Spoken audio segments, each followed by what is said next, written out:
Sa susunod, te, pakiayos naman yung inuutos ko sa'yo. Pati dito sa bahay hindi ka masyado naglilinis. Alam mo naman na sinabi ko sa'yo na hindi pwede sa maraming alikabok ang anak ko. Tapos nitong nakaraan, may mga nakita akong upos ng sigarilyo. Hindi ba ang usapan natin hindi ka pwede manigarilyo dito sa bahay dahil bawal yun kay Red? Kasama yun sa kontrata natin na pinirmahan mo. Nagyoyosi lang naman ako, ma'am, kapag wala po si Red. Saka naglilinis po ako ng bahay, ma'am. Minsan po talaga kailangan ko rin magpahinga. Alam niyo naman po na may edad na rin ako, di ba? Alam ko naman po ang mga pinirmahan ko nun sa kontrata natin. Sadya lang po talaga na minsan, kailangan ko talagang tumigil muna sa paglilinis dahil baka kapag pinilit ko ang sarili ko, hindi ko kayanin. At baka magkasakit din ako. Kawawa naman po ang pamilya ko, di ba? May mga apo ako na binubuhay. Maayos naman po ako rito dahil sinusunod ko ang utos nyo. Kung gusto nyo po talaga na maging malinis ang buong bahay, mag-hire po kayo ng kasama ko. Para may katulong din po ako rito maglinis ng bahay. Para naman po hindi lang ako ang pinupunan nyo na parang ang tamad ko sa paningin nyo. Lalo na po kapag andito yung nanay nyo. Ang kasambahay ang isa sa mga dapat maaasahan pagdating sa kalinisan sa bahay dahil ito naman ang kanilang trabaho. Pero si Milrose, isang klase ng kasambahay na sadyang tamad lalo na kapag wala ang kanyang amo. Dahil sa ganoong gawain, mapapatawan siya ng parusa gamit ang itim na kapangyarihan. Magagawa niya pa kayang maging masipag o sadyang pagdurusahan na lang niya habang buhay ang kanyang pagkakamali. Ma'am, okay na po yung pinapaayos niyo sa akin. Yung kabilang kwarto po. Tapos naitapon ko na rin po pala yung mga sinasabi niyong dapat na itapon. Sige, pakuha na rin pala ako ng tubig. Yung hindi malamig tapos paabot ako nung vitamins ko rin. Tapos bukas, habang nasa school si Red, pakilipat na ako ng ibang mga gamit niya dun sa kabilang kwarto. May katulong ka naman bukas kasi andito si Kuya Boy. Ipapabuhat ko kasi yung ibang gamit sa kwarto ni Red. Magpapalit din kasi ng kama niya. Sige po, ma'am, sandali lang po. Ang dami naman itong utos. Kanina ko pa gusto magpahinga. Halos 3 buwan pa lang si Milrose sa bahay ng kanyang amo na si Geraldine. Sa loob ng bahay, 2 lang ang kasama niya. Ang amo at ang 8 taong gulang na anak nitong si Red.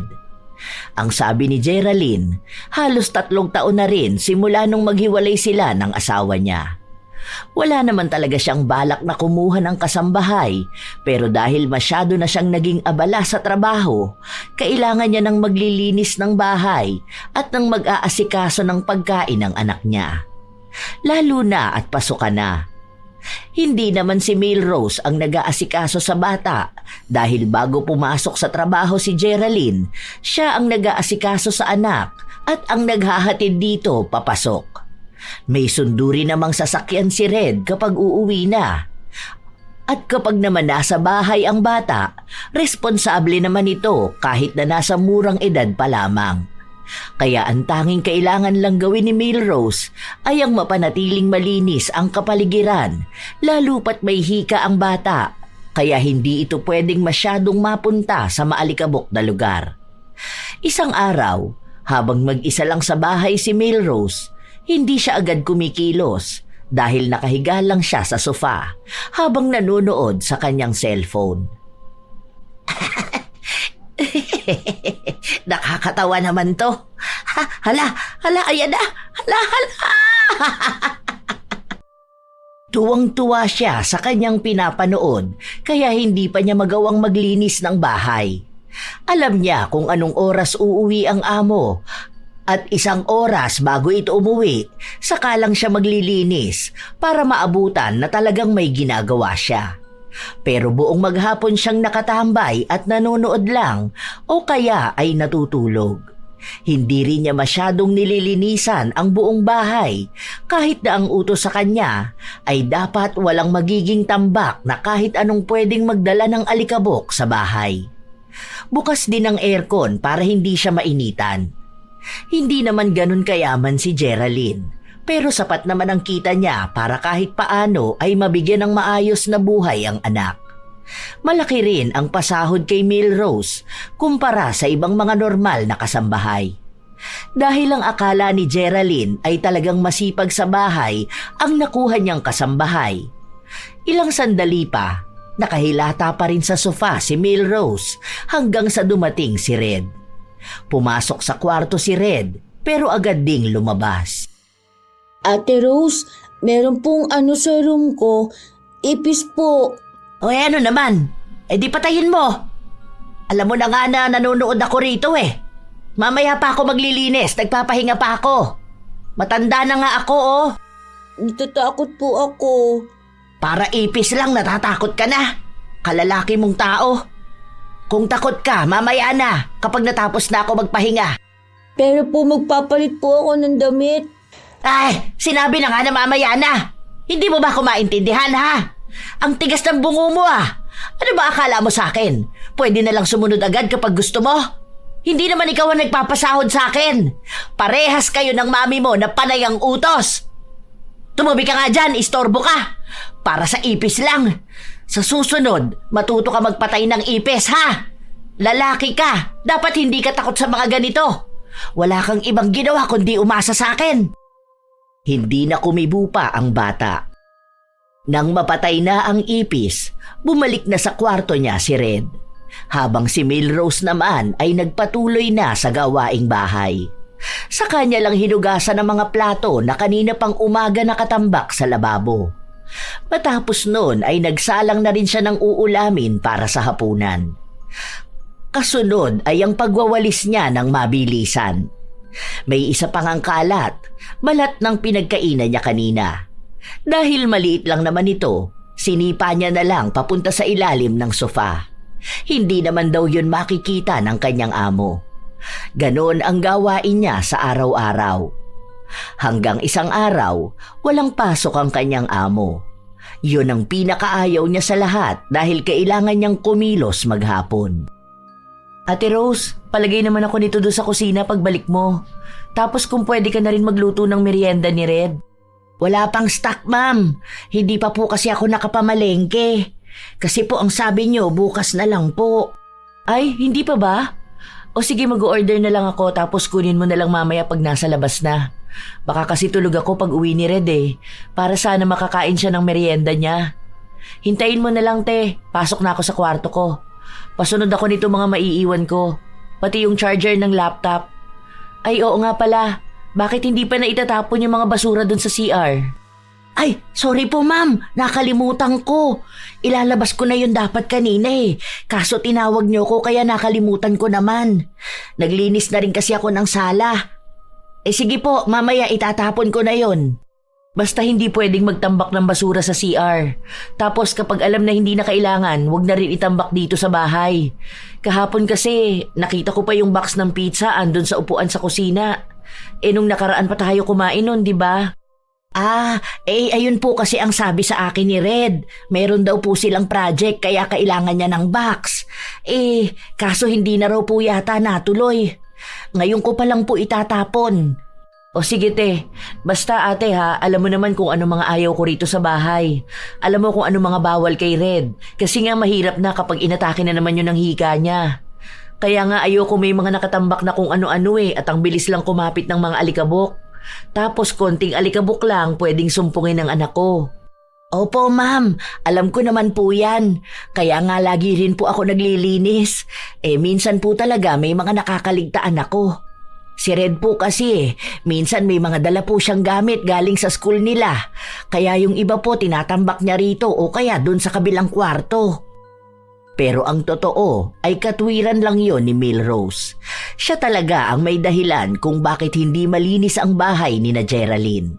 Dahil hindi naman talaga niya inaayos ang paglilinis. May mga nakakaligtaan siya dahil hindi niya talaga nililigpit. Nagpapakitang gilas lang siya kapag nakikita siya ng kanyang amo. Ilang araw pa ang nakalipas, ang daming inuutos sa kanya ni Geraldine. Mga bagay na dapat naman talaga ay nalinis na niya.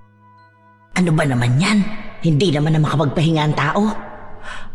Ngayon pa naman labas ng episode na hinihintay ko. Nakakainis. Bakit kasi ang daming arte? Hika lang naman yan. Yung apo ko nga may hika rin naman yun, pero hindi naman kami ganito kaarte sa bahay. Ay, konting alikabok lang akala mo sisinghutin na lahat ng anak niya. Sus! Ano pa naman yan? Sa tuwing kumikilos si Milrose, palagi na lang siyang nagrereklamo. Pero hindi naman niya ito pinaparinig sa kanyang amo. Minsan, sa anak lang nito na hindi rin naman nagsusumbong sa kanyang ina. Minsan kasi, sa sobrang abala ni Geraldine sa trabaho, hindi na sila masyadong nakakapag-usap ng anak. Kaya si Milrose lang talaga ang madalas nakasama ng bata. Mukha ring hindi pa masyadong naiintindihan ni Red ang mga nangyayari, kaya malaya ang ginang na gawin ang gusto niya. Isang araw, walang pasok sa eskwelahan si Red, kaya nasa bahay lang silang dalawa ni Milrose. Lagpas na ng oras ng pananghalian pero hindi pa rin sila kumakain. Hanggang sa nagtanong na si Red. Ate, nagugutom po talaga ako. Ang sakit na po ng tiyan ko. Mamaya na nga, last episode na to oh. Kumain ka na lang ng kahit na ano dyan. Wala pa akong gana magluto. Pagkatapos nito, iinitin ko na lang yung ulam natin kaninang umaga. Ang dami mong reklamo. May tinapay naman dyan binili ng mami mo ah. Yun na lang ang kainin mo. Sige na po, nagugutom na po talaga ako. Bahala ka dyan sa buhay mo. Kung gusto mo, kumain ka na doon. Kaya mo naman na sigurong magsandok ng pagkain mo. May ulam doon sa lamesa nakatakip.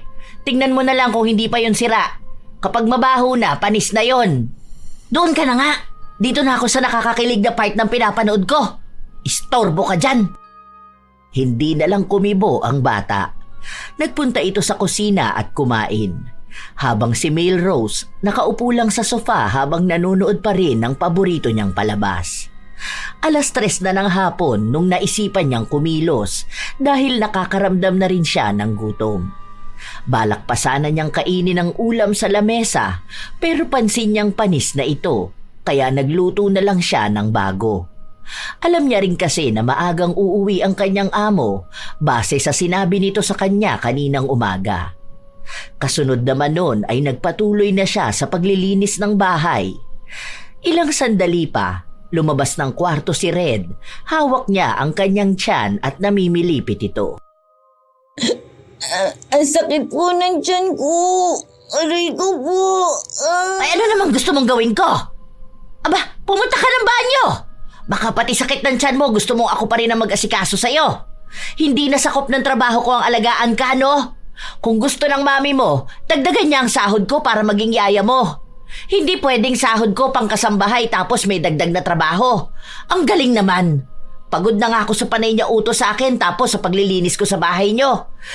Dapat nga tumutulong din siya sa akin. Alam na nga niya na may katandaan na ako tapos gusto niyang wala pang alikabok ang bahay niyo. Sobrang sakit po. Kanina ba po ako napupunta sa CR? Ay siya, baka kulang ka lang yan sa tubig. Huwag ka magulo dyan. Ay, huwag ka dyan dumaan. Nakita mo na nga na nagwawalis ako eh. Ano ba naman tong batang to? Ang tigas ng ulo. Hanggang sa makauwi si Geraldine, masakit pa rin ang tiyan ng kanyang anak. Hindi lang sa oras na yon dahil hanggang sa kinabukasan ay nananakit ang tiyan ng bata. Dinala ito sa ospital dahil nag-aalala si Geraldine na baka magkaroon pa ng malalang sakit ang kanyang anak. Nang makabalik sila ng bahay, kahit na paano ay maayos na ang kalagayan ni Red. Pero nanghihina pa rin ito. Ate Rose, anong niluto mong pagkain? Wala pa po akong nailuluto, ma'am. Hindi ko pa po kasi alam kung anong pwedeng pagkain ni Red eh. Baka po yung iluto ko yung hindi niya rin po kainin. Saka po, naglinis kasi ako ng banyo. Nagkuskus ako kaya hindi rin kinaya ng oras ko. Siguro ano na lang ate, luto ka na lang na may sabaw. O yung mabilis lang na ulam para makakain na rin kami. Hindi pa rin kasi ako kumakain eh. Luto ka na muna, mamaya na yan. Ay, order na lang siguro ako ng manok para makakain na rin agad. Anong oras na rin kasi oh. Hindi pa naman pwedeng malipasan ng gutom si Red. Magsasaing na lang po pala muna ako, ma'am. Hindi ka pa nakakapagsaing? Ang dami ko po kasi ginawa, mami. Alam nyo naman po na may katandaan na ako. Hindi naman po ako ganun kabilis kumilos. Saka ang akala ko po kasi mamaya pa po kayo uuwi. Kasi po ang sabi nyo sa akin, baka hapon pa kayo. Kaya naisip ko na baka sa labas na rin kayo kakain at baka mapanis lang yung kanin kapag nagluto ako ngayon. Sige na pala, magsalang ka na para sakto luto na kapag dating ng ulam. Mabuti na lang ay mabait si Geraldine, kaya kahit na gano'n ang ugali ng kanyang kasambahay, nagagawa niya pa ring palampasin. Hindi niya alam na dahil din kay Milrose kaya naospital ang kanyang anak. Sa mga sumunod na araw, hindi pa rin nagbabago si Milrose. Mas lalo pa nga siyang naging tamad noong hindi pinupuna ni Geraldine ang bahay. Madalas kasi na maaga itong umaalis. Minsan naman sobrang gabi na kung umuwi kaya diretso na sa tulog. Sa sobrang abala ng kanyang amo, hindi na nito pansin ang dumi at alikabok sa bahay. Hanggang sa isang araw, ma'am, papaalam po sana ako. Day off ko kahit 2 days po. Uuwi ako sa amin kasi po birthday ng apo ko. Kailan yan, ate? Linggo at Lunes po sana, ma'am. Saka po, mag-cash advance po sana ako. O sige, bukas na lang, wala akong cash ngayon. Bago ka umalis, pakilaban na muna yung mga damit ni Red. Wala na yata siyang uniform ngayon. Pauna ko na sa'yo yung mga yon ha, kasi ang dumi ng suot niya kahapon. May ginawa ata sa school nila kaya ganun ang nangyari sa uniform niya. Saka pala, bakit hindi ka nagpa-plancha ng mga damit? Di ba nung nakaraan ang sabi ko sa'yo pakiplansya yung damit na gagamitin ko para sa meeting namin? Pagtingin ko nakasampay lang, ako pa ang nagplansya. Ay, alin po ma'am? Yung kulay blue po ba? Yung green na polo. Ay, hala, yung blue po ang naplansya ko ma'am. Akala ko po kasi yun ang tinuro nyo. Ay, sorry po. Kahit anong kulay pa. Ang sabi ko, yung mga ginagamit ko sa office gusto ko planchado mga yon, di ba? Pero hindi mo naman ginagawa. Pagkatapos mong laban, isasampay mo na lang. Pati uniform ni Red. Parang minsan hindi malinis ang pagkakalaba. Inaayos ko naman po yun, ma'am. Baka po kasi dahil nga sa makulit ang anak nyo sa school. Pero sige po, lalagyan ko ng extra na oras ko mga damit po. Kahit wag na po ako magpahinga. Kasi po, alam nyo naman nagawa ko rito lahat sa bahay. Pagkatapos ko magluto, maglilinis naman po ako. Siguro kung hindi mo kaya, kahit isang beses sa isang linggo ka na lang maglaba. Isasalang lang naman yun dahil bumili naman ako ng automatic. Kahit isang araw ilaan mo sa mga damit namin. Ayoko kasi talaga ng marumi ang sinusuot ng anak ko. Ano na lang ang sasabihin ng mga nanay na makakakita sa kanya? Na masyado akong pabayang ina? Ayaw mo naman palang may sasabihin sa iyo ang iba eh. Sana ikaw ang gumagawa ng ganyang trabaho. Sa akin mo inaasa lahat. May sinasabi ka ba, ate? Ay wala po ma'am. Binibilang ko po yung ginagawa ko kung anong araw pwede ako maglaba. Siguro po kapag Miyerkules na lang po. Sige te, basta yung sinabi ko sa'yo ha. Gusto ko malinis lahat. Salamat ate. Pakuha na rin pala ako ng charger ko na iwan ko sa sala. Nang lumabas ng kwarto ng amo si Milrose, hindi maipaliwanag ang kanyang mukha. Iniisip niya pa lang ang pinapagawa sa kanya ng amo para bang pagod na agad siya. Inaabuso nitong amo ko ang karapatan ko Panay utos sa akin pero wala namang dagdag na sahod. Kung tutuusin, pwede ko siyang ireklamo niya na. Parang sinabi niya na huwag ako magpapahinga. Anong gusto niya? Puro lang ako trabaho. Tapos pagkuha man lang ng charger, kailangan pang iutos sa akin. Para naman naging baldado dahil lang sa nakakuha ng kasambahay. Ay, bahala siya. Madalas naman siyang wala sa bahay kaya makakapanood pa rin ako. Kasambahay naman ako, hindi nila ako alipin. May karapatan pa rin ako magtrabaho kung kailan ko gusto. Wala naman siya magagawa kapag nireklamo ko siya. May batas naman sigurong magtatanggol sa mga kasambahay na gaya ko. Kahit na ilang beses nang pinagsabihan ni Geraldine si Milrose, hindi pa rin niya ginagawa lahat. Kapag may inuutos sa kanya, lagi niyang sinasabi na huwag masyadong marami dahil nga isa lang siya nakasambahay at may katandaan na siya. Minsan pa nga na dumalaw ang ina ni Geraldine sa bahay at pinagmamasdan ang trabaho ni Milrose. Pinuna rin ang itsura ng bahay. Ito rin ang nakakita ng mga kalat na isinisiksik niya lang sa kung saan. Pero napapalusutan naman yun ni Melrose at sinasabi niya na si Red talaga ang may gawa nun dahil ang mga bata mahilig magsiksik ng mga pinagkainan kung saan-saan. May napansin din ang ina ni Geraldine na mga langgam. Dahil doon ay napagsabihan si Melrose. Ito naman, papansin masyado. Hindi naman siya ang amo ko. Akala mo siya nagpapasahod sa akin. Bumibisita lang naman siya rito. Nakakainis. Ang daming pinupuna. Ay siya kaya maglinis dito. Tingnan mo, kapag ako nainis sa babaeng to, sasagutin ko talaga yan. Di siya umayos dyan. Walang magawa si Melrose dahil hindi naman niya basta pwedeng sagutin ang ina ng kanyang amo dahil baka mawalan pa siya ng trabaho. Sinunod na lang niya ang mga utos nito at ang mga pinapalinis sa kanya. Hanggang sa umuwi na rin ito kinagabihan. Pero hindi pa rin pwedeng magpahinga si Melrose dahil andoon naman na ang tunay niyang amo.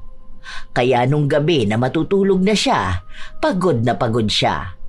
At dahil doon, binawi niya ang pahinga kinabukasan. Buong araw talaga siyang walang ginawa kahit na ang magluto. Hapon naman na nung umuwi si Red at gagabihin ang kanyang amo. Sinabi rin sa kanya na magluto na lang siya ng ulam na sapat lang sa kanilang dalawa dahil hindi naman doon kakain si Geraldine. Ano pong ulam? Magluluto na lang ako ng tosino. Pero mamaya na ha, last episode na to. Bawal daw po ako dyan, sabi ni Mami. Ang arte naman. Pwede ka niyan. Isang beses lang naman eh. Hindi ka naman kakain palagi. Kailan ka ba huling kumain nun? Diba last month pa? Ang OA lang kamo ng mami mo. Masama daw po yun sa kalusugan eh. Ay, mas masama naman kung hindi ka kakain, diba? Mas masama kung malilipasan ka. Kaya kung may kakainin ka, kainin mo. Bawal-bawal ka dyan. Dalawa nga lang tayo. At sabi naman ng mami mo, lutuin yung para lang sa ating dalawa. Tinatamad ako magluto. Hindi ko alam kung anong pwedeng ulamin. Kaya pwede na yon. O kung gusto mo, mag-itlog ka na lang. Huwag ka maarte. Maraming kabataan ang hindi nakakakain kaya magpasalamat ka na lang. Buti nga inaasikaso pa kita eh. Kahit na hindi naman kasama sa trabaho kung alagaan ka. Yung apo ko nga hindi ko maalagaan dahil nandito ako sa bahay nyo. Kung makapagsalita si Melrose sa bata, para bang kasalanan pa nila kung bakit siya nagtatrabaho roon. Galing si Melrose sa kabilang bayan. Halos 2 oras ang biyahe niya makauwi lang sa kanila. Nung una, dapat ay uwian siya. Yon ang gusto niya pero nag-aalala si Geraldine dahil nakakapagod ang biyahe. Kaya ang naging usapan na lang nila ay 1 beses sa 1 linggo walang pasok si Melrose at pwede siyang umuwi sa kanila. Libre naman ang bahay at pagkain. Kaya wala siyang binabayaran na kahit magkano. Buo niyang nakukuha ang sahod at minsan ay may sobrang bigay sa kanya si Geraldine, lalo kung may pakisuyo sa kanya na sinasabi niyang labas na sa trabaho niya. Pero kahit na ganon, hindi pa rin nawawala sa kanya ang pagrereklamo na para bang hindi niya pinili na mga muhan at maging kasambahay. Ginagawa lang naman niya yon para tustusan ang pangangailangan ng kanyang mga apo na hindi kayang sustentuhan ng mga magulang nito dahil walang mga trabaho. Ilang araw pa ang nakalipas, dumating ang 2 araw na uuwi si Melrose sa kanyang pamilya. At nagbigay pa ng mga lumang damit ni Red si Geraldine para ibigay sa apo niya. Tingnan mo to, kasya sa'yo to apo. Ang ganda, di ba? Buti na lang binigay yan ni Ma'am. Matagal ko na yan nakikita doon sa kwarto ng anak niya eh. Marami pa nga yan, kaso hindi naman binigay sa akin yung iba. Hindi pa raw kasi niya maharap na tingnan yung mga damit na hindi ginagamit ng anak niya eh. Grabing pagod ko doon sa trabaho ko. Paano? Hindi naman kasi naglilinis yun. Talagang inaasa na lang sa akin lahat.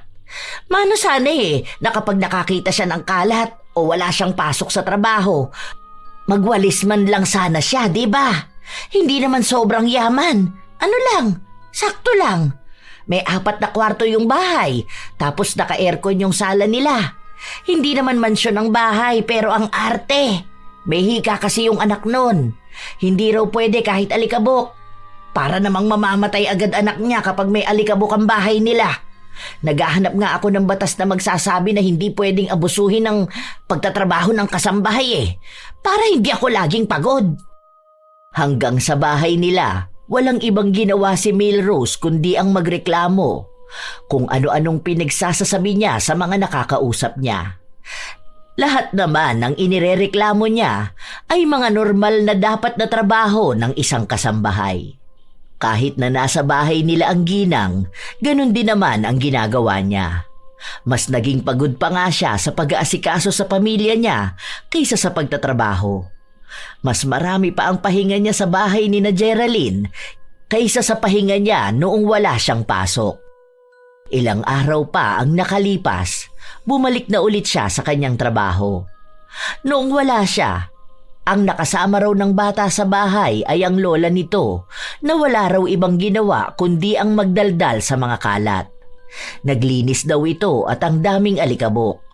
Kaya galit na galit ito kay Milrose at sinabi nga raw na palitan na siya sa trabaho.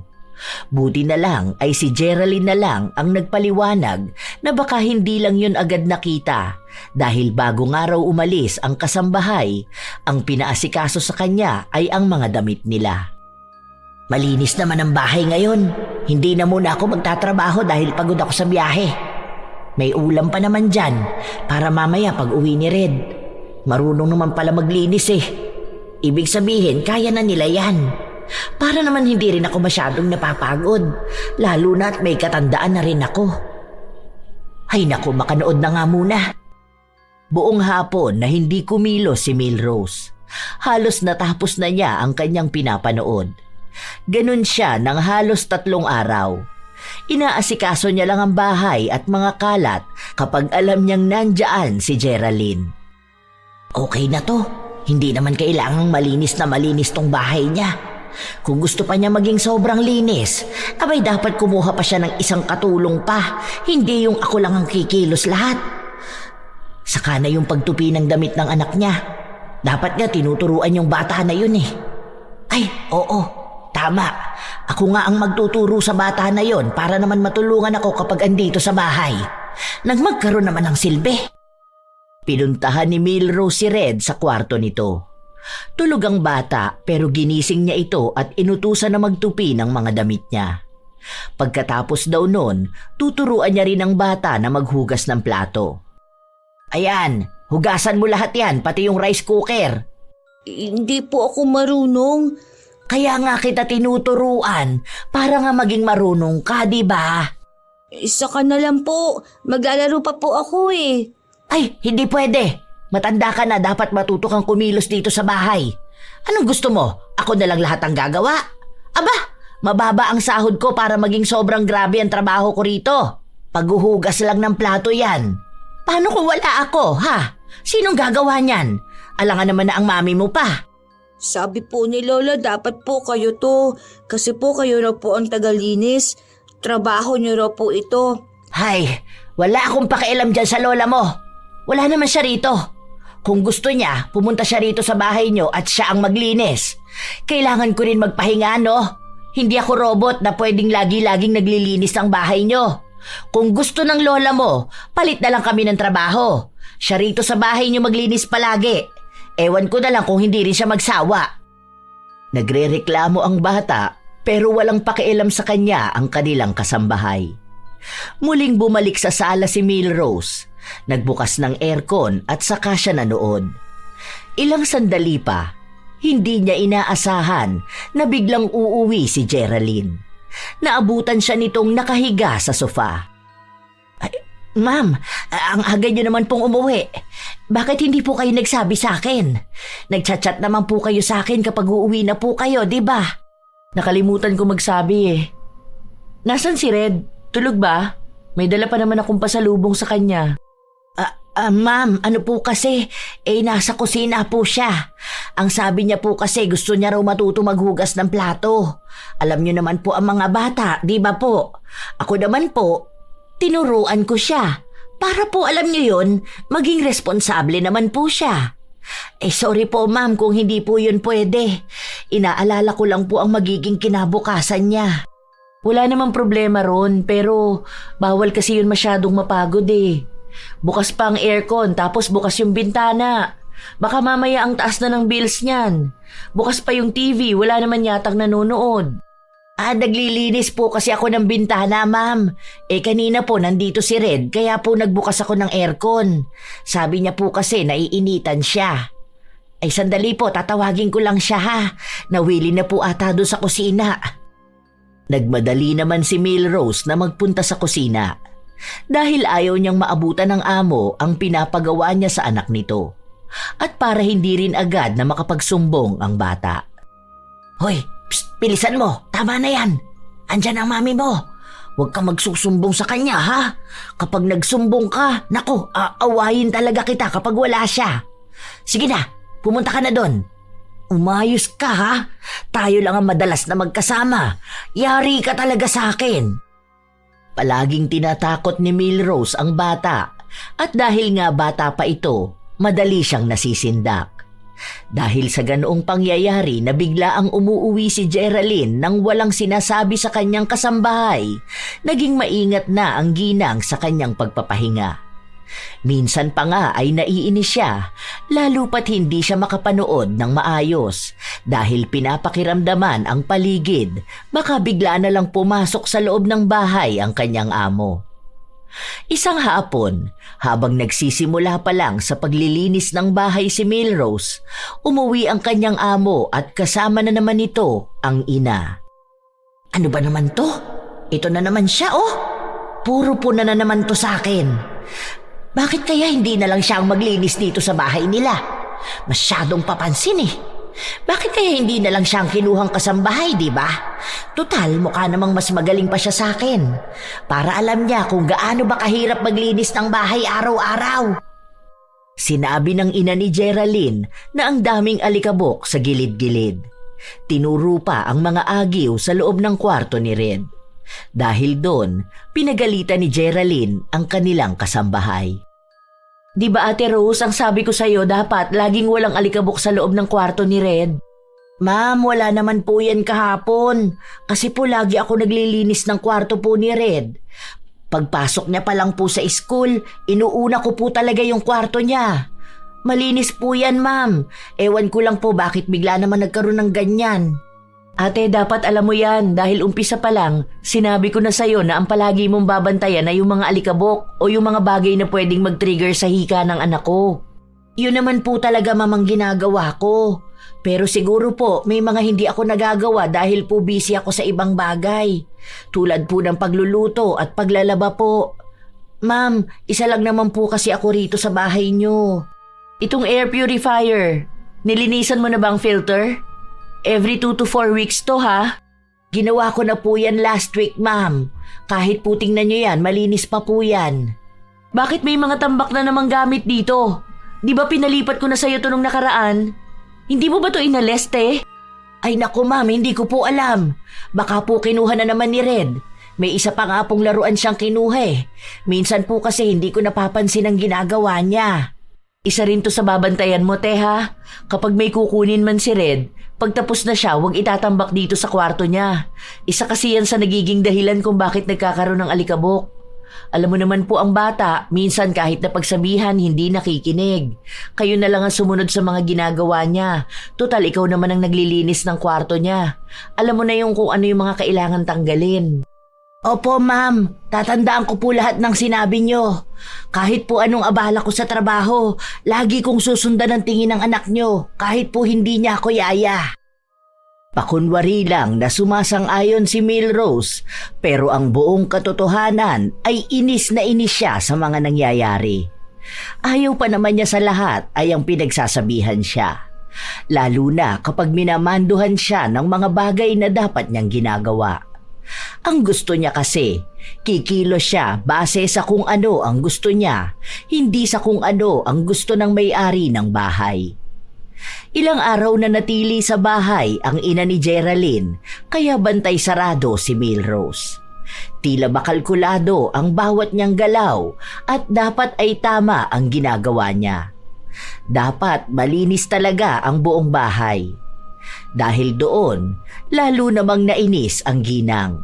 Dahil hindi niya mapanood ang gusto niyang mapanood at bibihira lang siya pwedeng magpahinga. Hindi pa ba aalis tong papansin na matanda na to? Kung makapag-utos siya sa akin parang siya ang amo ko Panay sabi na magwalis ako.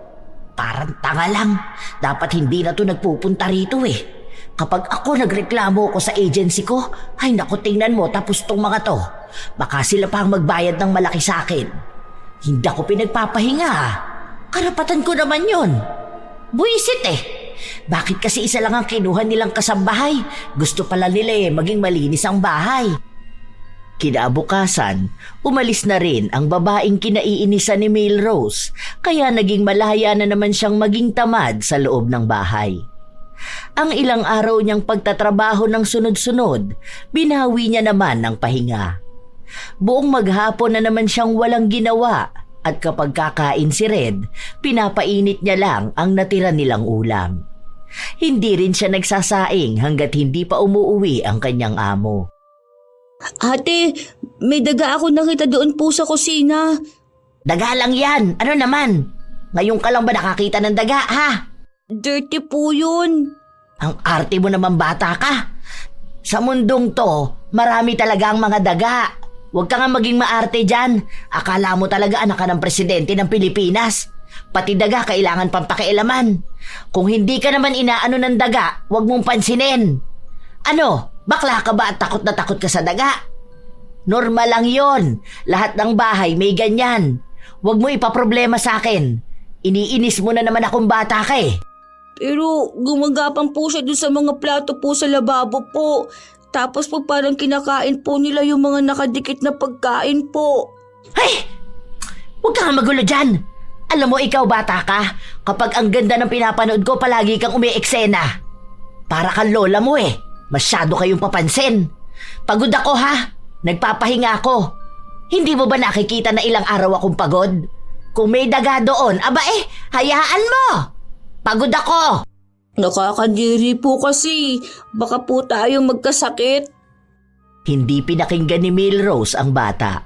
Basta ang alam niya lang ay malaya siyang makakapagpahinga. Hanggang sa oras na ulit ng paglilinis niya ng kusina.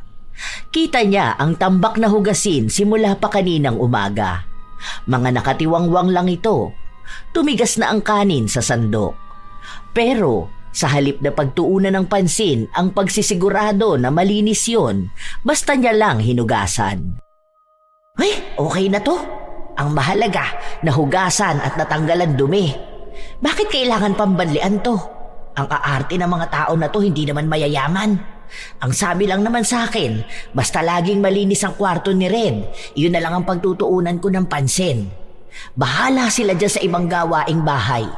Kumuha sila ng ibang kasambahay kung gusto nilang magawa yung ibang bagay. Ano? Ako lang ang gagawa nitong lahat? Ano sila, sinuswerte? Grabing nakakatamad pa naman magkikilos ngayon. Gusto ko nakahiga lang, ang lamig ng aircon, tapos manonood lang ako dahil ang lakas ng wifi nila. Ilang araw pa ang lumipas, pumupuna na rin si Geraldine ng ibang mga gawa ng kanyang kasambahay. Pero nagagawa naman itong sagutin ni Melrose. Isang beses pa, hindi siya agad nakapagtupi ng mga damit at ang katwiran lang ni Melrose ay inuna niya si Red. Kapag gano'n ang katwiran niya, kahit na paano ay nakukuha niya ang loob ng amo. Lahat ng may kinalaman sa kalusugan ni Red, iyon ang mas pinagtutuunan ng pansin ni Geraldine. Kahit na hindi naman tunay na si Red ang inuuna ng kasambahay, kundi ang panay pagrereklamo at mas marami pa ang pahinga kaysa trabaho. Hanggang sa isang gabi, pag-uwi ni Geraldine ay kinausap niya si Melrose. Isang araw lang naman ako wala, bukas lang naman. Aalis na ako ngayong gabi. Bukas, kailangang umalis ni Red ng maaga kasi may activity sila sa school. May susundo naman sa kanya rito. Ang kailangan lang maasikaso siya. Siguro mga 3 a.m. kailangan gising ka na. Yung baon niya dapat luto na. Ma'am, ang aga naman po niyan. Tulog pa po ako ng ganyang oras. Kasi po, 6 a.m. ang simula ng trabaho ko. Tapos gusto niyo po akong gumising ng ganyan kaaga? Ay baka naman antukin ako buong maghapon yan, ma'am. Ngayon lang naman, te. Kailangan lang talaga maasikaso ng anak ko. Hindi naman ako pwedeng magstay sa bahay kasi nga kailangan ako sa trabaho ko. Kahit ngayon lang, dagdagan ko na lang ang sahod mo para dyan. Aasikasuhin mo lang naman siya eh. Isusuot mo lang yung uniform niya sa kanya tapos ihahanda yung baon niya. Ganun lang. Tapos kung sakali man na mapagod ka buong araw, kahit na magpahinga ka. O kaya bawiin mo na lang ang tulog mo kapag nakaalis na siya kasi ikaw lang naman ang maiiwan sa bahay. Kailangan ko lang talaga tong oras na to para sa trabaho ko. Nakausap ko naman na si Red at alam na rin naman nun kung anong gagawin niya. Ready naman na yung mga bibit-bitin niya para bukas eh. Sige ma'am. Susubukan ko pong gumising ng ganyang kaaga. Basta po yung dagdag sa sahod ko ha, huwag niyong kalimutan. Kahit na ayaw ni Milrose, kailangan niya yung gawin. Malaki din naman ang sinabing dagdag sa susunod niyang sahod. Kung hindi lang naman daw mahalaga kay Geraldine ang pupuntahan niya, siya na mismo ang gagawa nun sa kanyang anak. Paulit-ulit na pinaalala ng amo ni Milrose ang kailangan niyang gawin. Kinaumagahan, maagang nagising si Milrose pero masama ang kanyang timpla dahil inaantok pa siya. Kaya sobrang sungit niya sa bata. Abay, bilisan mo naman. Ano ba naman yan? Kung inaantok ka, ano pa ako, di ba? 3 a.m. ba naman ako papagisingin para lang sa'yo? Pahinga ko pa dapat to eh. Pati ba naman yung tulog ko kailangan pa mag-adjust sa inyo? Bilisan mo dyan kumilos! Oh, isuot mo na to! Maliligo pa po ako eh. Wag na! Bakit maliligo ka pa? Naligo ka naman na kahapon, di ba? Hindi po pwede kasi po maglalaro kami mamaya. Kailangan po nakaligo ako. Saka po sabi ni Mami po lagi dapat naliligo. Hay, ang dami mong arte! Hindi! Magbihis ka na dyan! Tigilan mo ako sa ganyan mo! Magmadali kang kumilos dahil inaantok ako. Babalik ako sa pagkakatulog ko. Iniistorbo nyo pati ba naman ang pahinga ko? Mangangati po ako eh. Maglalaro po kami doon, papawisan po ako. Hindi ka magbibihis? Sige, bahala ka dyan. Ang tigas ng ulo mo. Asikasuhin mo ang sarili mo ha. Huwag ka lalapit sa akin dito. Buisit kang bata ka. Ang aga-aga na nga akong pinagising ng mami mo tapos ganyan ka pa. Iniwan ni Milrose ang bata, habang si Red naman ay naligo talaga at kahit hirap na hirap ay siya na lang mismo ang nag-asikaso ng kanyang sarili. Umalis siya ng bahay nila nang hindi maayos ang suot at walang dalang pagkain. Dahil alam ni Milrose na hindi uuwi ang kanyang amo, hindi siya naglinis ng bahay. Nakahilata lang siya sa sofa habang nanonood. May pagkain din siyang inihanda para sa kanyang sarili at kung darating man si Red, sa kanya na lang pag-iisipan kung anong pwede niyang ipakain sa bata. Habang nasa kalagitnaan na siya ng kasarapan sa panonood, natigilan siya matapos na makitang tumatawag ang kanyang amo. Ay, eto na naman. Kapag talaga ako nagpapahinga, ang hihilig mang istorbo. Ano ba naman to? Nasa malayo na nga, kailangan pang alamin kung anong ginagawa ko sa bahay. Buisit! Ang hirap naman ito maging amo. Huwag niya sabihin na may iuutos na naman siya sa akin. Baka lalo lang ako mainis sa kanya. Hello po, ma'am. Bakit po kayo napatawag? Kumusta si Red, te? Ay, okay naman po, ma'am. Nasa school pa po siya. Kanina pa naman po siya umalis. Pinaghanda mo ba siya ng pagkain? Anong ulam ang pinabaon mo? Nagluto po ako ng giniling na may patatas, ma'am. Tapos nagpabaon din ako ng prutas po sa kanya. Ang sabi niya, okay naman na raw po yun. Kumain na din po siya bago siya umalis. O sige te, maglinis ka na lang muna dyan sa bahay. Tapos yung mga basura, palabas ako ha. Ngayon daw darating ang truck ng basura. Para hindi na yan nakatambak dyan sa atin. Okay po, ma'am. Sige po. Nang patayin ni Geraldine ang tawag, balik na naman sa panonood ang kasambahay. Ang mga sinabi niya kanina ay hindi totoo. Wala siyang pagkain na pinabaon sa bata. Ang akala niya ay hindi yun makakaabot sa kanyang amo, pero nalaman ito ni Geraldine matapos na tumawag ang isang ina na kaklase ni Red at sinabi na bakit hindi niya pinadalhan ng pagkain ang anak niya. Mabuti na lang daw may dala silang sobra kaya nabigyan si Red. Dahil doon, inis na inis si Geraldine noong umuwi siya. Bakit sinabi mo sa akin na may pagkain ng anak ko tapos wala naman pala?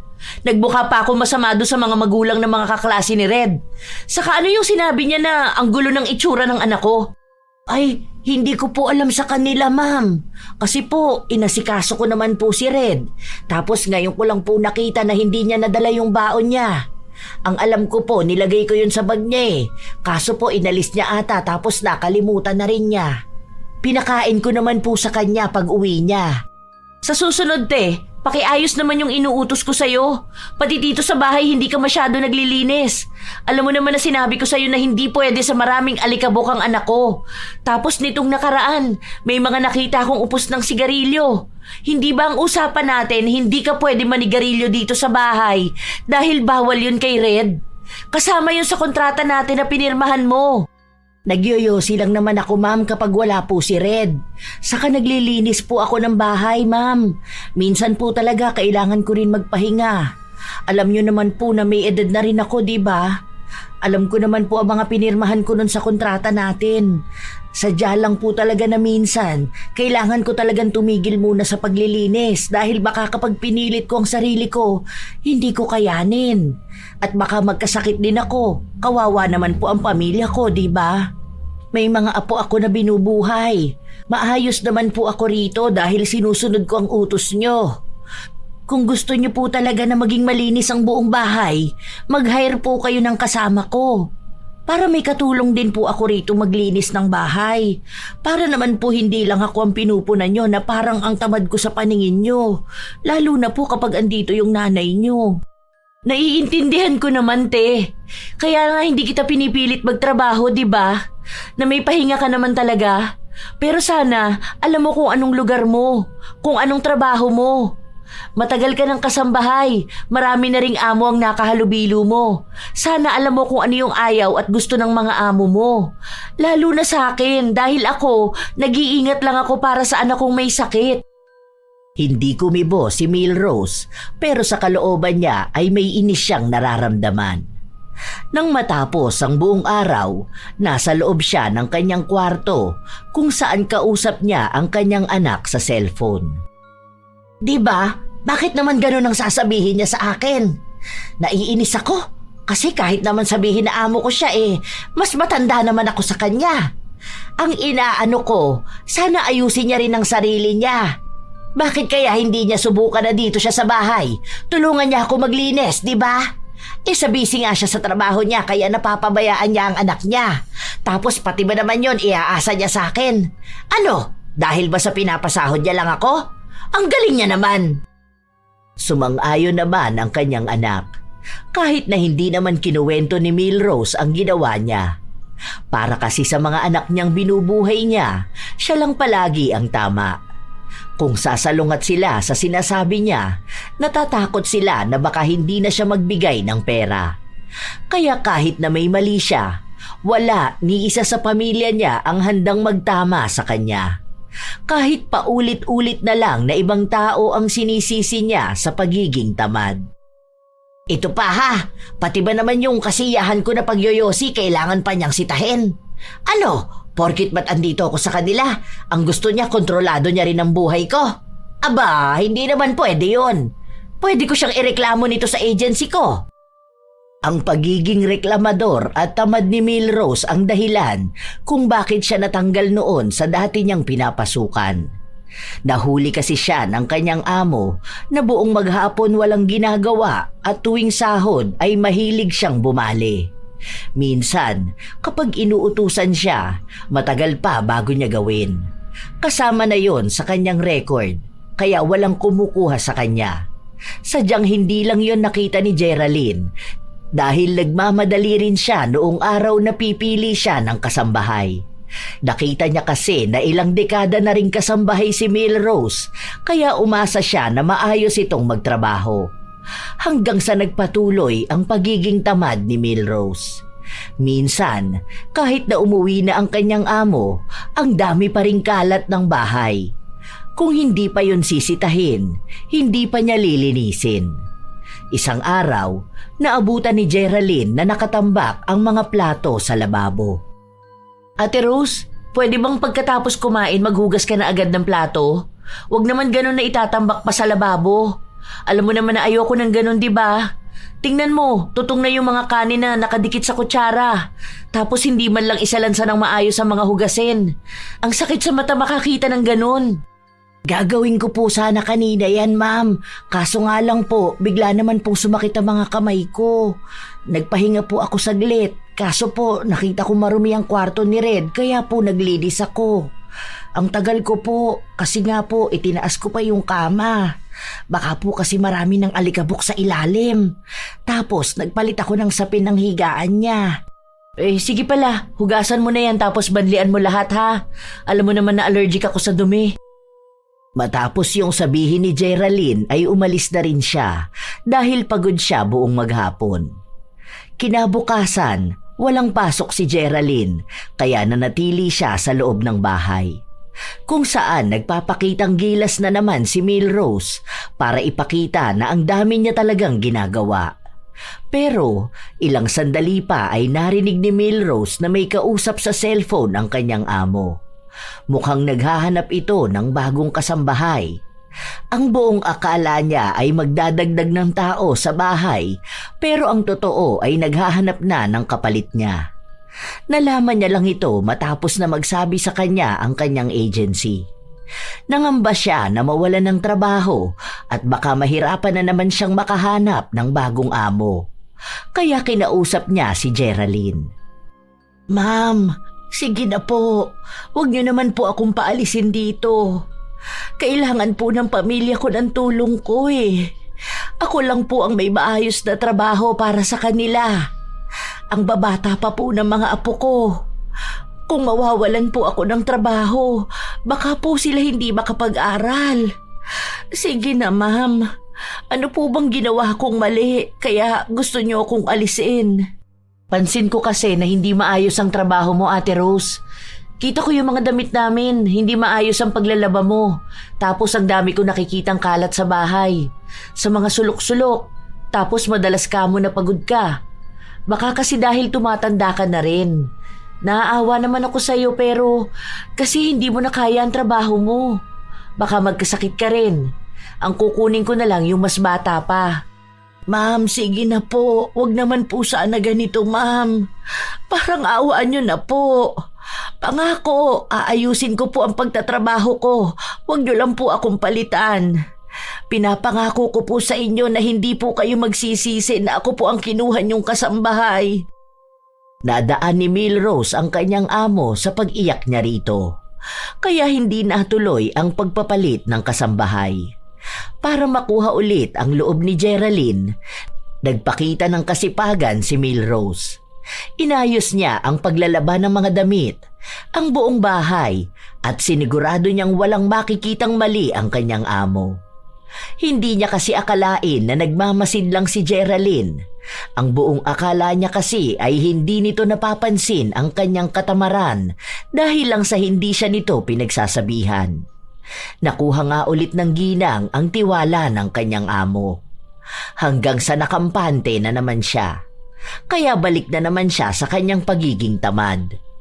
Ilang araw pa ang nakalipas habang wala si Geraldine.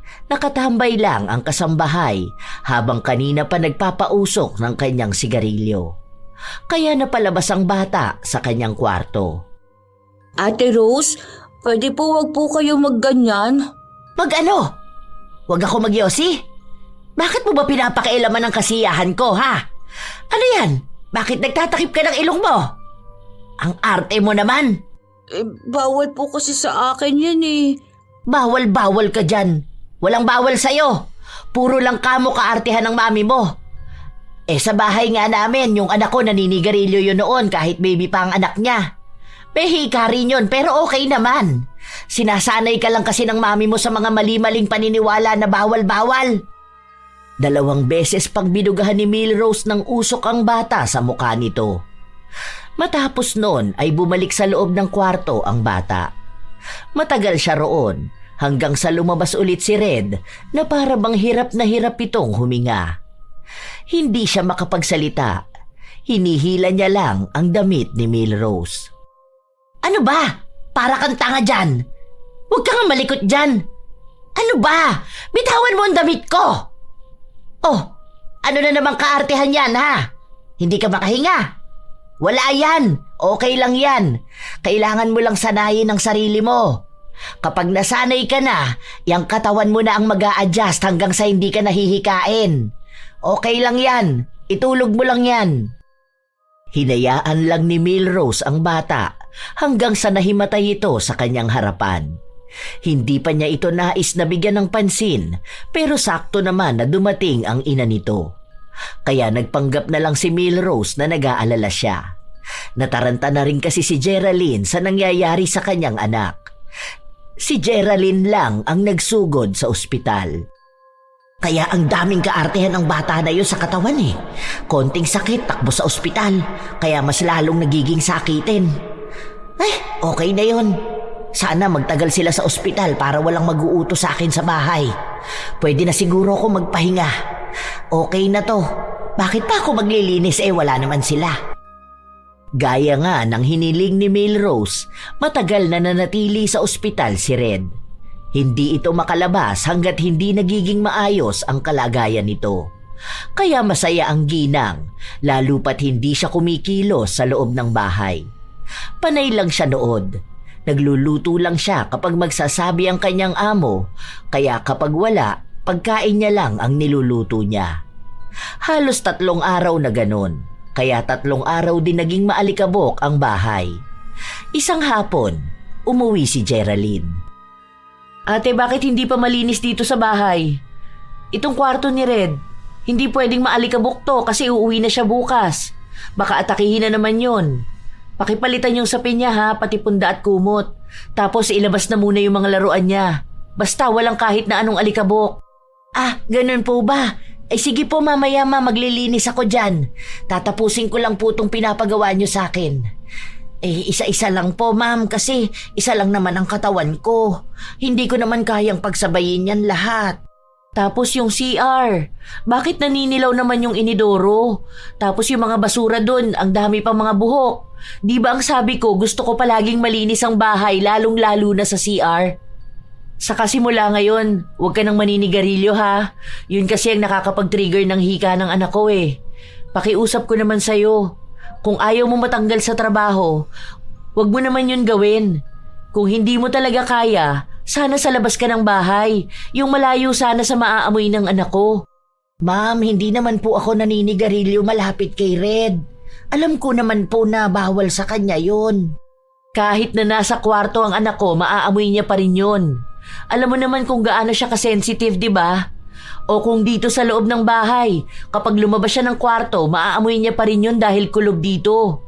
Kung mauulit pa rin to, wala na ako magagawa kundi tanggalan ka ng trabaho. Huwag naman po sana ganyan, ma'am. Kailangan po ng pamilya ko ng pera. Maawa naman po sana kayo sa akin. Ako lang po talaga ang inaasahan nila eh. Baka po magutom sila kapag wala na akong sinasahod. Kung gusto mo ng trabaho, ipakita mo na karapat-dapat ka sa trabaho. Dahil hindi kita pinapasahod para lang maging tamad dito sa bahay. Lalo na ang ipahamak ang anak ko. Malinaw naman po sana ang naging usapan natin nung unang araw mo sa trabaho. Ako kasi yung klase ng tao na ayaw ng tamad eh. Kasi mabigat sa buhay kapag tamad ang isang tao. Kaya kung tamad ka ate, wala na akong magagawa kundi ang tanggalin ka. Mukhang hindi na kaya pang daanin ni Milrose sa pagpapaawa ang kanyang amo. Nagsabi na rin sa kanya ang agency niya na baka sa mga susunod na buwan ay alisin na siya. Lalo na kung makakahanap ng bagong kasambahay. May mga nakakausap na si Geraldine at nagiging pihika na rin ito sa paghahanap ng tatao sa bahay nila. Dahil nadala na siya sa ginagawa ni Milrose. Hindi niya lang ito matanggal agad dahil hindi pa tapos ang kontrata nila. Sa susunod na buwan pa lang ito matatapos. Para makuha ang loob ng amo, naging todo ang pagpapakitang gilas ng ginang. Kahit na walang utos sa kanya, kumikilos siya ng kusa. Iniisip niya na sa paraan na yon, magbabago ang isip ni Geraldine na palitan siya. Pero wala pang 1 linggo ay tinatamad na siya. Ano ba yan? Nakakatamad naman magkikilos dito sa bahay na to. Bakit ba kasi kailangan ko pa magpakitang gilas? Sa nakakatamad naman talaga. Ay, bakit kasi hindi pa rin madaan sa pagpapaawa ang babae na yun eh? Hindi man lang ba siya nakakaramdam ng awa sa akin at sa pamilya ko? Sa totoo naman talaga na mahirap magkikilos. Dahil ba sa mahirap lang ako at katulong lang ako, iisipin niyang madali lang makahanap ng ibang maglilinis ng bahay niya? Akala naman niya magtatagal ang bagong kasambahay na yun. Panigurado ako, tatamarin din yun. Sa mga araw na lumipas, wala na talagang pag-asa si Melrose na manatili sa bahay ni na Geraldine. Sinasabihan na siya nito na 2 linggo na lang siya sa bahay dahil darating na ang bagong kasambahay. Dahil doon, mas lalo namang naging tamad si Melrose. Hindi na talaga siya naglilinis ng bahay. Hinahayaan niya ang mga tambak na hugasin. Kung hindi pa siya pagsasabihan, hindi siya kikilos. Pero bago siya kumilos, halata naman sa kanya na tamad siya. Kapag may utos sa kanya, nagrereklamo siya palagi. Hanggang sa isang araw, bigla na lang siyang nagkasipon. Barado ang kanyang ilong. Yung last na sahod mo, isasabay ko na sa last day mo. Nakausap ko na yung agency mo. Total yun na rin ang end of contract mo rito sa bahay. Hindi ka man lang po ba naaawa sa akin, ma'am? Sa ganito ko pong edad at sa estado po ng buhay ko. May awa naman ako pero hindi sa lahat ng oras. Kalusugan ng anak ko nakasalalay. Ibig sabihin nun pati buhay niya. Isa pa, hindi naman ako masamang amo. Kapag kailangan ng pamilya mo ng pera, kahit hindi pa sahod, nagbibigay naman ako, di ba? Kapag naman gusto mong umuwi sa inyo, ayos lang naman sa akin. Kapag masama ang pakiramdam mo, walang problema kung magpapahinga ka. Pero sana alam mo rin kung anong trabaho mo. Binayaran kita bilang kasambahay. Ang ibig sabihin lang nun, kumilos ka bilang kasambahay. Kung tatamarin ka lang palagi, baka siguro dapat hindi ka na magtrabaho. Hindi naman po ako tamad, ma'am. Sadya lang talaga na minsan, hindi ko kayang magtrabaho. Hindi ko na yun kasalanan, ate. Basta pinagbigyan na kita ng 1 taon, tama na yun. Hindi pwedeng nagbabayad ako ng tama para sa taong stress lang din naman ang ibinibigay sa akin sa bahay ko. Kung hindi nyo na kaya, huwag nyo napilitin ang sarili nyong magtrabaho. Kung kailangan ng mga apo nyo, huwag nyong gawing tamad ang mga anak nyo. Silang pagtrabahuhin nyo. Kahit na umiiyak si Melrose, walang naging simpatya sa kanya ang amo. Sinabi lang sa kanya nito ang paalala na aalis na siya dahil may nakita ng mas maayos kesa sa kanya. Habang lumilipas din ang araw, hindi pa rin naaalis ang tila ba nakabara sa ilong ni Melrose. Hindi siya makahinga kung hindi siya hihinga sa kanyang bibig. Ang akala niya ay normal lang itong sipon na mawawala kapag ininuman niya ng gamot.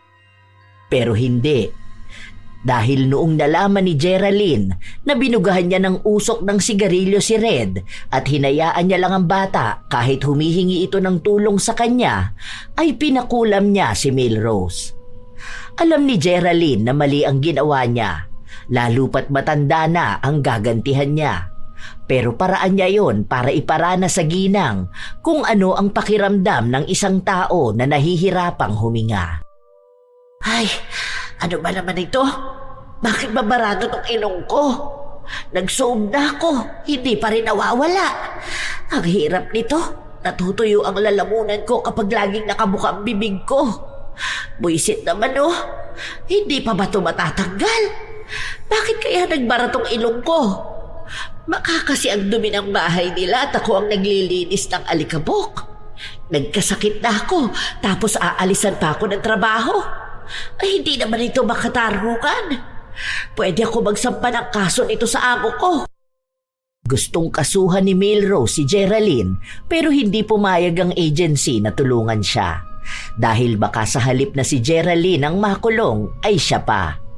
Lalo na at ang daming reklamo sa kanya mula pa doon sa mga nauna niyang amo. At wala rin naman siyang perang gagamitin niya panlaban. Hanggang sa dumating na ang araw na kailangan na niyang umalis. Ma'am, Okay lang po ba na bukas na lang ako umuwi sa amin? Malakas po ang ulan.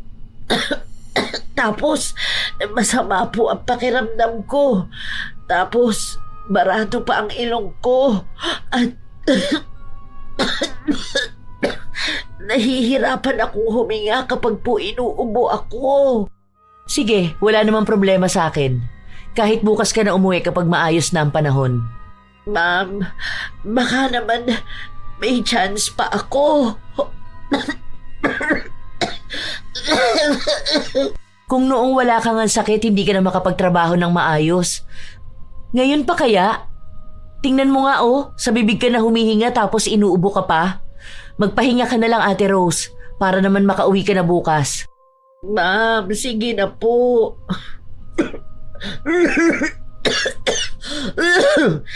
Kailangan talaga ng pamilya ko.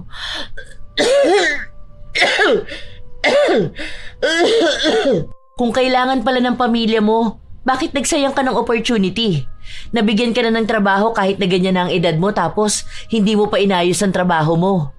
Sana sa susunod kung sakali man na may kukuha pa sa'yo bilang kasambahay, ipakita mo na dedikado ka sa trabaho mo. Mabait naman ako sa'yo pero hindi na ako sasagad pa sa kabaitan ko.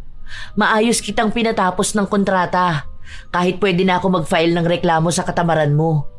Iniisip ko na para kahit paano makapag-ipon ka para may pera kang maiuwi sa bahay nyo. Basta sana sa susunod na trabaho mo huwag ka ng ganyan. Ma'am, hindi naman po ako tamad. Kahit kailan po hindi ako naging tamad. Sadya naman pong hindi maalikabok tong bahay nyo pero gusto nyo palagi na lang ako maglinis. Nakakapagod naman yun kung araw-araw kong gagawin, hindi ba? Teka, sambahay ang kinuha mong trabaho. At araw-araw ang bilang ng sahod mo sa akin. Alam mo na sobrang sensitive ng anak ko. Konting alikabok lang yon sa higaan niya. Hirap na siya makahinga. Kada dagdag na trabaho naman, dagdag na sahod, di ba? Hindi naman kita minaltrato. Okay naman kita kausapin. Kahit anak ko, hindi ko naman inaasa sa'yo. Maliban na lang kung magluluto ka ng pagkain. Sana alam mo na lahat ng ginagawa mo sa bahay ko, nakasulat sa kontrata na trabaho mo. May day off ka at bayad yung day off na yon. Kapag uuwi ka sa inyo, nagbibigay ako ng pamasahe mo. Swerte ka na nga kung tutuusin pero kung ano-ano pang ginawa mo. Ayoko na makipagdiskusyonan sa'yo dahil tapos naman na ang trabaho mo sa akin. Yun na lang yun. Hanggang doon na lang yun. Good luck na lang sa susunod mong papasukan.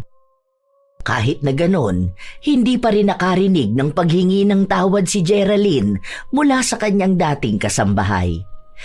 Pinipilit pa rin ni Milrose na wala naman talagang masama sa ginawa niyang maging tamad. Hanggang sa tuluyan na siyang umalis sa bahay ni na Geraldine.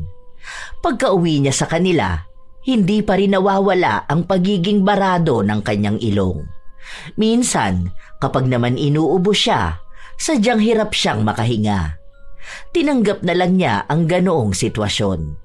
Dahil hindi rin naman niya alam kung paano siya gagaling at wala ring balak si Geraldine na tanggalin yon. Hanggang sa ilang buwan pa ang nakalipas, nagkaroon ulit siya ng bagong trabaho. May napasukan siyang bahay pero hindi ito katulad ni Geraldine na mabait. Naging mas malala ang pag-utos sa kanya at ayaw na nakikita siyang nagpapahinga. Gusto na sana niyang umalis pero nagsabi ang kanyang anak na malapit na ang pasukan ng mga bata at kailangan nila ng gagamitin sa paaralan. At kung hindi siya papasok sa trabaho, walang gagamitin ng mga bata. Isang araw, habang nagtatrabaho si Milrose, nagkaroon ng bisita ang kanyang amo at hindi niya akalain na si Geraldine yun. Oh, andito ka pala? Buti kaya mo rito.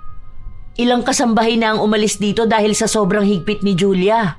Wala naman akong magagawa. Hirap pa naman niyang pakisamahan. Kapag sinabi niya na gusto niyang malinis ang bahay, kailangan sobrang linis. Naaalala ko pa sabi ng dati niyang kasambahay, hindi siya pwedeng kumain hanggat hindi siya tapos sa pinapagawa sa kanya. Hirap talaga makahanap ng maayos na amo. Katulad din ng mahirap makahanap ng maayos na kasambahay. Katulad nga ng sinabi ni Geraldine, naging mahirap kay Milrose ang makisama sa bago niyang amo. Umalis din siya roon at ang malungkot pa ay hindi na siya binayaran. Wala siyang habol dahil wala naman na siya sa agency. Kusa na lang siyang nakakakuha ng mga taong naghahanap ng kasambahay, pero wala na siyang makita na kasing ayos ni Geraldine. Lahat ng mga amo na nakakasalamuha niya ay sobrang hihigpit. May iba pa na hindi nagpapasahod ng tama. Maliit lang din ang bigay sa kanya dahil nga sa matanda na siya at nagiging sakitin pa. Hindi na kasi naaalis pa ang problema niya sa paghinga. Nagiging malala rin ito sa tuwing maninigarilyo siya o kaya ay mausok ang paligid. Dahil nga sa bibig na lang siya humihinga, hirap na siya sa kanyang buhay. Doon lang siya labis na nagsisi. Kung hindi niya lang sana sinayang ang pagkakataon na maging amo si Geraldine, hindi sana siya hirap na hirap humanap ng mapapasukan. Kung naging maayos siya noon at hindi naging tamad, marahil ay may matino siyang trabaho. Pero alam niya, kahit na ano pang pagsisisi niya, wala na siyang magagawa. Hindi na niya kailanman maibabalik ang magandang oportunidad na sinayang niya dahil lang sa katamaran. Ika nga, nasa huli talaga ang pagsisisi. Maraming tao ang nakakalimot sa halaga ng kanilang tungkulin, lalo na kung ito'y paulit-ulit na gawain o tila nakakasawa. Ang pagiging kasambahay ay hindi simpleng trabaho lamang. Ito ay isang tungkuling nangangailangan ng tiyaga, malasakit at dedikasyon. Hindi ito para sa mga taong tamad o walang pusong maglingkod. Dahil sa bawat araw na lumilipas, ang kasambahay ay nagiging sandigan ng tahanan. Ngunit sa kasamaang palad, sadyang may mga kasambahay na nakakalimot ng kanilang tungkulin. Sa halip na maging maaasahan, sila pa ang nagiging pabaya. Madalas nakikita ang mga gamit na hindi maayos, mga gawaing hindi tinatapos at mga utos na laging may reklamo. Palaging sinasabi na hindi sila alipin kahit na simpleng bagay lang naman ang gagawin nila na bahagi naman ng kanilang trabaho. Minsan pa, inuuna ang cellphone kaysa trabaho at kapag nahuli sa gawain, magdadahilan na lang. Hindi nila naiisip na bawat kilos ng katamaran ay may kapalit. Pagkawala ng tiwala, respeto at minsan ng kabuhayan mismo. Isang marangal na trabaho ang pagiging kasambahay. Pero aminin man natin, ito talaga ang isa sa nakakapagod na trabaho. Kaya hindi ito maaari sa mga taong ayaw kumilos at tatamad-tamad.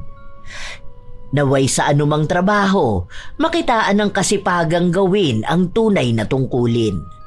Dahil tandaan na ang katamaran ay magdadala lamang ng kahihiyan at pagsisisi, ngunit ang kasipagan ay magbubunga ng respeto, tiwala at magandang kinabukasan. Katulad na lamang ng kasabihan na kung ano ang itinanim mo sa iyong gawain, yun din ang iyong aanihin sa iyong buhay. Tunay naman mga apo na nakakapagod ang maglinis ng bahay o kumilos, pero sadyang ang mga kasambahay ang isa sa mga inaasahan na maging katuwang sa gawaing bahay. Pero mukhang may mga kasambahay rin talaga na tamad. May nakilala na ba kayong ganito mga apo? Nakaranas na rin ba kayong makasalamuha ng taong katulad ni Milrose? Kung ganon, maaari nyo bang ibahagi sa amin para naman aming mabasa? At naway may natutunan kayo mga apo sa ating bagong kwento ngayon. Shout out sa ilan sa mga masusugid na tagapakinig ng mga istorya ni Lola Telang. Cassandra Cory, Teresa Entona, Mabel 2021, Ashley Domingo, Giselle Flores, Sky Maminta, Miss Kopiko ng Pangasinan, Cherry Joy Totanes, Felisa Makahig, Mary Jenny Rilrea Batiduan, Kalas Kalas, Saffron Caminade, Flordelisa Galang, Rosaline Jimenez, Marie Minao. Shout out din sa inyo, music lover Abby, Noemi Garcia Pabunan, Emer DLS at sa Obligasyon Family ng Kamalig Albay, Lizelle Sato, Michelle Okumura, John Cyrus, Lot Antonio, Ami Pacana, Geraldine Narbasa, Mary Jane Rico, Josine Mamangon, Teresa Llorca, Isabel FD, Elisa Diaz, Charmini Carpon, Ces 9510, Nilda Dultra, Maricar ng Qatar, Daiben, Mary Joy Bentic, Assorted Love Hurts KSA, Larnie Azurin, Dada Mashala Gonzales, Charmaine Ebon. Shout out din sa mga apo ko na hindi nawawala sa tuwing may upload ang lola. Ito ang inyong Lola Telang at maraming salamat sa palagi ninyong pakikinig mga apo.